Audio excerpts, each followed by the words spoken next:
Assalamualaikum warahmatullahi wabarakatuh. Waalaikumsalam warahmatullahi wabarakatuh. Selamat pagi semuanya. Pagi, Pak. Bagaimana kabar Anda pada pagi hari ini? Alhamdulillah baik. Alhamdulillah baik. Saudara-saudara, sebelum kita memulai pelajaran untuk hari ini, kita berdoa dulu. Mudah-mudahan proses pembelajaran nanti berjalan dengan lancar. Berdoa mulai.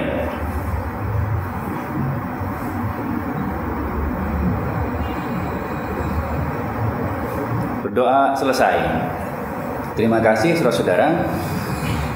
Baik, kita lanjutkan saudara. Pada pertemuan hari ini kita akan membahas dengan topik menyusun modul ajar. Kali ini merupakan pertemuan yang ke-13. Sebelum kita membahas materi modul ajar lebih lanjut, Bapak ingin menyampaikan CPL yang harus dicapai pada materi ini. Capaian pembelajaran dalam topik ini, saudara-saudara, yang pertama adalah mahasiswa mampu merancang modul ajar sesuai dengan kurikulum Merdeka. Indikator yang harus dicapai dalam pembelajaran ini adalah yang pertama, mahasiswa mampu mengidentifikasi komponen modul ajar sesuai kurikulum Merdeka. Yang kedua, menyusun modul ajar sesuai kurikulum Merdeka. Nanti di dalam proses mengidentifikasi, Bapak akan menunjukkan contoh modul ajar. Namun sebelum itu mari kita masuk pada materi apa itu modul ajar. Silakan materi modul ajarnya. Ya, silakan Anda perhatikan. Scroll lagi ke atas pelan-pelan. Apa itu yang dimaksud dengan modul ajar? Kurang ke atas. Ya. Lanjut. Ya, silakan diperhatikan. Ini konsep modul ajar kurikulum Merdeka. Ya. Perhatikan apa itu modul ajar. Modul ajar merupakan salah satu perangkat ajar. Sama seperti RPP kalau di zaman dulu waktu kurikulum K13 itu namanya RPP. Sekarang diganti namanya dengan modul ajar atau dalam bahasa Inggris lesson plan. Ada apa di dalamnya? Yaitu memuat rencana pembelajaran di kelas. Namun pada modul ajar terdapat komponen yang lebih lengkap dibanding dengan RPP atau disebut RPP plus. Mari kita lihat apa yang ada di dalamnya. Yang pertama adalah terdapat tujuan pengembangan modul ajar. Apa isinya dalam tujuan pengembangan modul ajar di situ? Yang pertama adalah guru harus mampu mengembangkan perangkat ajar yang memandu pendidik melaksanakan pembelajaran. Yang kedua, memberikan kemudahan, memperlancar dan meningkatkan kualitas pembelajaran. Berikutnya, menjadi rujukan bagi guru dalam melaksanakan kegiatan pembelajaran. Lanjutnya adalah menjadi kerangka kerja yang menggambarkan prosedur dan pengorganisasian pembelajaran sesuai capaian pembelajaran. Tadi sudah disebutkan apa capaian pembelajarannya. Nah, oleh karena itu berikutnya adalah pendidik harus memiliki kemerdekaan untuk yang pertama, memilih atau memodifikasi modul ajar yang sudah ada. Tidak masalah, pendidik itu melakukan modifikasi dengan tujuan untuk mempermudah guru dalam membuat modul. Kemudian menyusun sendiri. Jadi jangan ada pertanyaan, Pak, siapa yang menyusun modul? Ya guru. Tapi dari pemerintah sudah diberikan formatnya yang membuat adalah guru. Ya, lanjut. Nah, kriterianya seperti apa sih pembuatan modul ajar itu? Kriterianya yang pertama, ini sering pada pertemuan sebelumnya Bapak sering menyampaikan ini. Ya. Harus esensial. Apa itu esensial? Pemahaman konsep di setiap mata pelajaran melalui pengalaman belajar dan lintas disiplin. Boleh silakan. Ini yang paling penting adalah melalui pengalaman belajar siswa yang bersifat kontekstual. Yang kedua, menarik, bermakna. Apa maksudnya? Menumbuhkan minat untuk belajar, melibatkan murid dalam proses pembelajaran, ada interaksi, kemudian berkaitan dengan pengalaman pengetahuan sebelumnya yang saya katakan tadi, yang kontekstual, serta menyesuaikan capaian belajarnya yang sudah dijelaskan tadi. Kemudian apa berikutnya? Relevan dan kontekstual. Guru dalam membuat modul ajar harus disesuaikan dengan konteks diri dan lingkungan di sekitar siswa. Ini yang paling penting. Makanya kita Anda sebagai calon guru harus mengetahui siswa kita dari mana, karakternya seperti apa, perkembangan sebagai individu juga seperti apa. Itu perlu diperhatikan. Kemudian berikutnya adalah berkesinambungan. Ada keterkaitan antara alur pembelajaran dengan fase belajar murid. Artinya, modul ajar ini bisa dijadikan pedoman awal yang nanti dalam proses pembelajarannya bisa berkesinambungan. Ada pertanyaan? Tidak ada? Baik, nanti ya pertanyaannya ya, silakan. Lanjut. Nah, bagaimana strategi membuat dan memodifikasi modul ajar? Yang pertama apa itu?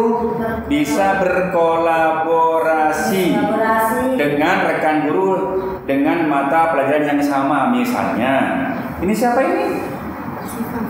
Siapa? Siva ngajar di SMP mana? SMP 1 Bangkalan. Ini siapa itu? Ais ngajar di mana? Ais? Dua Kamal. Ini bisa berkolaborasi dalam membuat modul. Tujuannya apa? Supaya lebih mudah dalam membuat modul ajar. Kemudian apa? Pembagian peran dengan rekan guru satu fase. Kalau SMA fasenya apa? Belum tahu ya. Fase D. Nanti ada di sini. Fase A, B, C dari TK, SD, SMP, SMA itu masuk pada fase D. Jadi yang sesama fase, misalnya SMP ya SMP, SMA ya SMA. Jangan SMP gabung dengan SD, gitu ya. Itu bukan satu fase. Kemudian yang ketiga apa? Berbagi pengalaman. Penting ini, jangan sok pintar. Saya kerjakan sendiri, saya bisa. Jangan. Lebih baik Anda berbagi pengalaman bagaimana cara membuat modul ajar. Ingat, ini masih baru saudara-saudara, modul ini masih baru beberapa tahun ini sejak Pak Menterinya adalah Mas Nadiem Makarim yang muncul kurikulum Merdeka ini dan bagaimana cara membuat modul. Itu strateginya ya, supaya dalam membuat modul lebih mudah. Lanjut, kita bahas dulu materinya ya sebelum nanti masuk pada bagaimana kita melakukan identifikasi terhadap modul. Nah, komponen modul ajar MA itu bukan Mahkamah Agung ya. Ya, itu komponen modul ajar utuh. Apa yang dimaksud? Kerangka modul ajar utuh dibuat untuk memenuhi satu unit alur pembelajaran atau satu plan. Artinya modul ajar itu hanya dipakai satu pertemuan. Nah, yang pertama itu ada fase fondasi. Fase pembelajaran ada fase apa itu? Fondasi A, B, C, D, E. Elemen dan cuplikan elemen pembelajaran yang disasar. Kemudian tujuan pembelajaran isinya adalah tujuan pembelajaran dari keseluruhan modul ajar, alur tujuan pembelajaran atau ATP yang dibuat sendiri atau memilih referensi. Kemudian isi dari nomor 2 itu profil pelajar Pancasila. Dimensi yang diharapkan dicapai itu apa saja. Nah, detail penggunaan apa itu? Isinya jumlah pertemuan. Kemudian model belajar. Menggunakan apa modelnya nanti? Apakah menggunakan daring, luring, atau campuran antara daring dan luring? Itu boleh-boleh saja, silakan. Kemudian yang berikutnya adalah sarana dan prasarana. Itu juga harus dimasukkan dalam membuat sebuah modul ajar. Yang terakhir adalah persyaratan pembelajaran. Lanjut. Nah, sekarang komponen detail pertemuan. Yang pertama, harus ada alokasi waktu. Kemudian dokumen. Yang kedua, dokumen rencana pembelajaran. Berikutnya, dokumen materi. Jadi yang pertama, saudara-saudara, guru harus mengalokasikan waktu. Berapa kali pertemuan dalam satu pertemuan itu berapa menit ya? 45 menit ya. Kemudian ada apa? Ada dokumen rencana pembelajaran apa saja di dalamnya itu sudah ada di sana. Kemudian juga yang ketiga, dokumen material, ada bahan ajar, referensi, lembar kerja murid, asesmen dan instrumen refleksi. Oke, lebih lanjut lagi, masih ada apa? Nah, ini contoh modul ajar. Mari kita lihat ada apa saja di sini. Nah, ini perhatikan. Yang pertama ada capaian dan tujuan pembelajaran ini. Kemudian ada apa lagi? Ada ATP di dalamnya di sini. Di situ ada, sudah di sampingnya ada capaian pembelajaran. Kemudian ada tujuan pembelajaran. Ada acuan alur tujuan pembelajaran. Profil pelajar Pancasila. Kemudian ada lagi. Setelah itu, ini juga sama. Jumlah, ini lanjutan dari yang tadi. Jumlah pertemuan, ada berapa pertemuan? Kalau sekali ngajar hanya ada satu pertemuan, tapi memang ada modul ajar itu sampai ada 4 pertemuan, ya ada berapa pertemuan tuh ada yang seperti itu. Tapi saya sarankan sekali ngajar Anda membuat satu modul cukup. Kemudian moda pembelajaran, kemudian sarana, target, jumlah murid, dan pengetahuan prasyarat. Berikutnya ada apa lagi? Nah, ini sudah cukup. Sekarang saya minta Anda menyediakan kertas, silakan. Menyediakan kertas. Kita belajar bagaimana cara mengidentifikasi modul ajar. Setelah Anda melakukan identifikasi, Anda belajar membuat modul ajar. Baik, perhatikan contoh modul ya. Nah, ini contoh modul SMP Negeri 1 Kamal. Silakan perhatikan ya. Perhatikan. Pelan-pelan bisa diperhatikan. Ini contoh konkretnya modul ajar. Tapi sebelum kita masuk pada identifikasi modul, kita diskusi dulu. Ada pertanyaan dari apa yang tadi kita bahas bersama-sama? Yuk, silakan pertama. Silakan Ais. Ya, silakan Ais. Pertanyaan Ais. Baik. Tadi yang Bapak sampaikan itu kan kalau kita mau membuat modul ajar itu harus sesuai nih dengan keadaan siswa kita. Dan tentunya itu kan kita harus tahu nih Pak karakteristik masing-masingnya. Jadi terlebih dahulu itu kita harus tahu nih karakter si A, B, dan akhirnya bagaimana kita membuat modul ajar yang sesuai dengan mereka semua yang ada di kelas. Pertanyaannya bagaimana supaya kita itu lebih tahu dengan karakteristik siswa itu sendiri seperti itu. Baik, sebelum saya jawab, nah mungkin ada yang bisa membantu Bapak. Ayo diskusi nggak apa-apa. Siapa yang bisa menjawab pertanyaan dari AI? Siapa? Silakan. Dina? Ya, Pak. Silakan Dina. Salah satu cara untuk kita agar mengetahui karakteristik dari siswa kita akan melakukan indikator terlebih dahulu dengan cara salah satunya itu memberikan pancingan atau pertanyaan pancingan agar kita tahu siapa saja yang aktif di situ, siapa yang enggak. Jadi dari situ kita bisa membedakan mana yang memiliki motivasi belajar yang tinggi dan mana yang memiliki motivasi belajar yang rendah. Siapa lagi? Ayo, angkat tangan. Siapa lagi? Mungkin ada jawaban yang berbeda dari yang dijawab oleh Dina. Silakan. Silakan, Mbak. Gak ada. Sebelum saya simpulkan, ada lagi pertanyaannya? Silakan. Kalau tidak ada yang bertanya, saya yang bertanya loh ya. Ayo. Saya yang bertanya nanti kalau tidak ada yang bertanya. Yo, gak ada? Gak ada. Baik, saya bertanya. Pertanyaannya sederhana. Anda kan calon guru. Ya, Pak. Maka wajib membuat modul ajar. Ini banyak masalah di sekolah, saudara-saudara. Banyak ini masalah klasik sebetulnya. Banyak guru yang datang ke sekolah tanpa melakukan persiapan.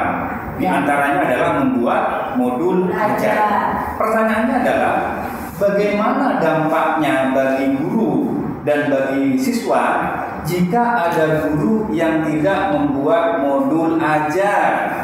Saya coba ya, Pak. Kan diskusi ya, Pak ya. Ya, silakan. Kalau menurut saya kalau gurunya tidak membuat modul ajar terlebih dahulu, itu kalau tidak ada persiapan. Jadi masuk kelasnya itu apalagi selanjutnya yang akan saya berikan kepada siswa ini. Seperti itu kalau menurut saya, Pak. Jadi memang penting karena kalau modul ajar itu kan berisi semua yang akan kita sampaikan mulai dari salam seperti apa, bisa apa seperti itu, Pak. Kalau menurut saya. Itu yang lain, Pak. Soalnya saya paham. Saya mau menambahin, Kak. Jadi ya, selain yang disampaikan oleh Aisyah, tentu saja tujuan dari pembelajaran tidak akan tercapai karena di situ guru itu tidak melakukan susunan-susunan yang akan memberhasilkan kegiatan pembelajaran itu tercapai. Baik, silakan. Mungkin saya berikan waktu seluas-luasnya pada Anda untuk mendiskusikan dua pertanyaan tadi ini. Silakan keluarkan pendapat Anda. Mungkin Mbak, silakan ada yang mau menanggapi. Mungkin Nurul. Kalau tidak ada, mungkin dulu. Silakan dulu. Tidak ada juga. Baik, luar biasa pertanyaan dan jawaban dari Anda. Saudara begini. Tadi ada pertanyaan bagaimana kita kalau membuat modul harus tahu karakteristik masing-masing siswa. Tadi dikatakan dalam strategi membuat modul itu adalah salah satunya adalah guru harus mengetahui lingkungan dari mana siswa itu berada, dan juga dijelaskan guru harus mengetahui dulu tentang perkembangan siswa, karakteristik siswa. Tadi sudah dijawab, salah satunya misalnya ketika di kelas kita banyak-banyak berinteraksi, sering kita diskusi, memberikan pemantik pertanyaan supaya kita bisa mengetahui sejauh mana kemampuan, sejauh mana kompetensi siswa, sejauh mana knowledge siswa. Dengan begitu kita bisa tahu, oh anak didik saya seperti ini loh karakternya. Maka ketika kita nanti menentukan strateginya, materinya seperti apa, nanti lebih pas dalam meramu sebuah perencanaan pembelajaran dalam bentuk modul. Luar biasa. Terima kasih. Nah, sekarang kita lanjut ke yang ditunggu-tunggu. Silakan Anda baca, minta tolong di-scroll pelan-pelan ya. Yang pertama tadi sudah dibahas di teorinya. Yang pertama itu kan ada informasi umum. Isinya apa? Identitas modul. Perhatikan ya. identitas modul, ada nama penyusun, ada institusi. Namanya siapa itu? Saryamna SPD, institusinya SP Negeri 1 Kamal, tahun disusunnya 2001, jenjang sekolah SMP kelas 7, alokasi waktu 6, berarti ini 6 kali pertemuan, luar biasa. Nah, di bawahnya ada apa itu? Kompetensi awal. Kemudian komponennya apa lagi? Ada profil pelajar Pancasila. Berikutnya apa? Yang D. Sesuai kan dengan teori yang tadi? Ya. Sesuai. Ayo lanjut lagi. Setelah sarana, apa itu? Target tadi. Nah, targetnya apa? Itu harus ada ya. Kemudian berikutnya adalah model. Yang Anda pahami selama ini model apa? Model-modelan.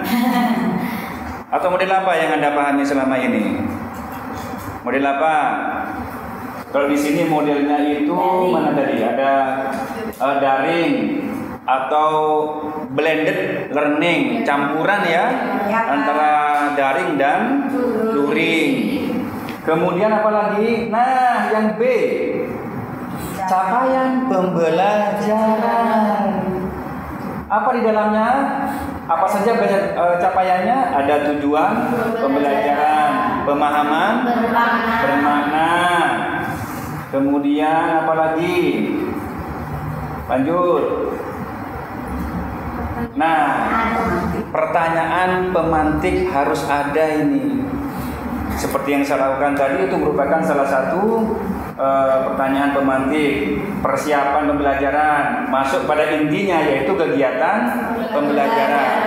Kegiatan belajar itu adalah suatu proses kegiatan pembelajaran yang sudah masuk pada pembelajaran materinya apa saja. Guru harus seperti apa, harus bagaimana, murid itu harus seperti apa, harus bagaimana dalam proses belajar mengajar. Misalnya, pertama guru mengucapkan salam, motivasi, persepsi, ya, kemudian menyampaikan materi, ada pertanyaan, ada diskusi, ada proses penilaian. Lanjut.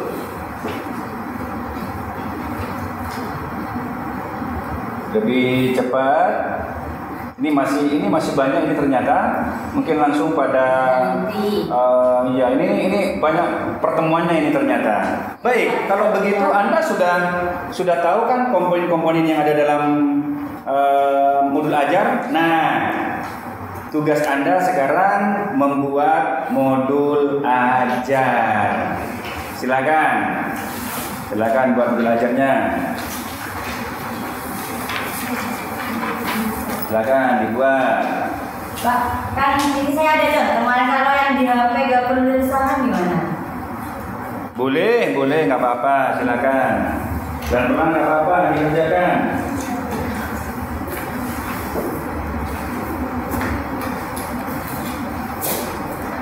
Bu Dewi sudah Dewi itu. Ayo dulu. Kamu kerjakan nomor siapa ini?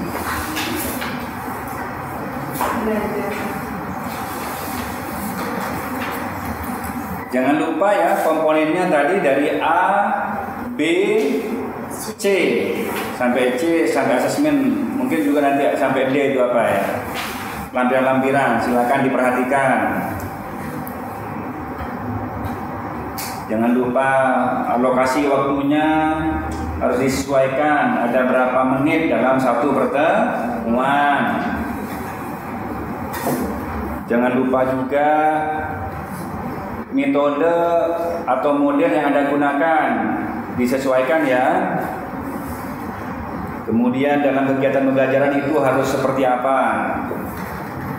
Sebentar saya cek dulu. Dina. Mana Dina? Nah, ini milik Dina sudah mulai modul ajar kurikulum merdeka. Yang pertama sudah ada tentang informasi umum, sudah menulis identitas sekolah ini sudah mulai dibuat. Nama penyusunnya, wah luar biasa nih nama penyusunnya. Dan ditulis semuanya. Din, ini ada yang kurang Din. Modelnya ini Modul apa di dalam proses belajaran ini? Basic learning, Pak. Basic learning. Baik, karena masih dasar bolehlah menggunakan basic learning. Ini sudah cukup, ini sudah bagus, hanya mungkin perlu diperbaiki tadi itu menggunakan apa yang disesuaikan dengan materi dan disesuaikan dengan langkah-langkah pembelajaran. Ini sudah bagus, saudara. Salah satu contoh dari Dina nanti bisa kolaborasi di contoh ya. Dina sudah bagus dalam menyusun modul ajar. Luar biasa Dina, terima kasih. Ya, luar biasa. Luar biasa. Baik. Yang lain ada? Siapa yang lain? Mana?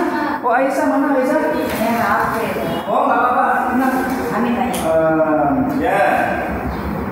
Nggak apa-apa ya, walaupun pakai HP tidak masalah. Kapan ini membuatnya ini? Barusan ya? Atau ini contoh? Wah, ini sudah cukup bagus juga ini.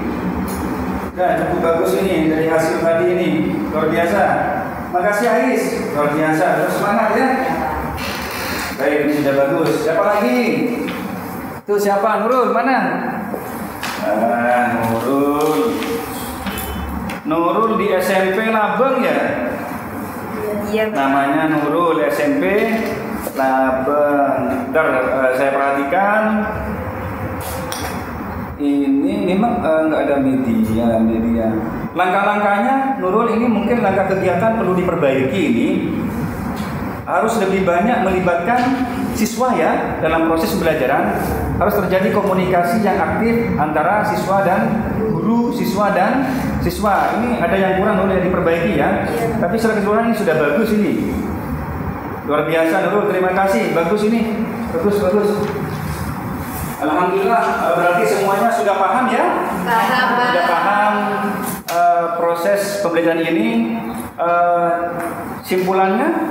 Simpulan dari materi ini di PowerPoint paling belakang, itu bukan paling belakang. Lanjut, yaitu. Nah,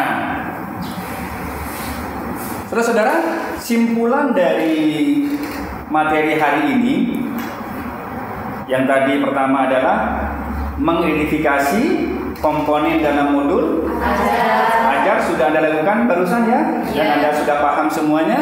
Kemudian yang kedua adalah Anda membuat atau menyusun modul ajar juga sudah selesai, luar biasa. Rata-rata Anda sudah mampu membuat modul ajar, luar biasa walaupun hanya materi singkat karena sudah diberikan contoh dan di dalamnya ada komponennya. Anda tinggal menyesuaikan, Anda luar biasa sudah bisa membuat. Jadi simpulannya hari ini adalah modul ajar merupakan suatu alat yang digunakan sebagai panduan pada kegiatan belajar mengajar yang berupa rancangan sesuai dengan perkembangan siswa didik yang bertujuan untuk meningkatkan kualitas dan efisiensi pembelajaran. Pesan saya adalah nanti kalau Anda menjadi guru ya, jangan ujuk-ujuk datang ke sekolah, Assalamualaikum, memberikan tugas tinggal keluar. Jangan, kuno itu. Kasihan siswanya. Bagaimana cara yang terbaik?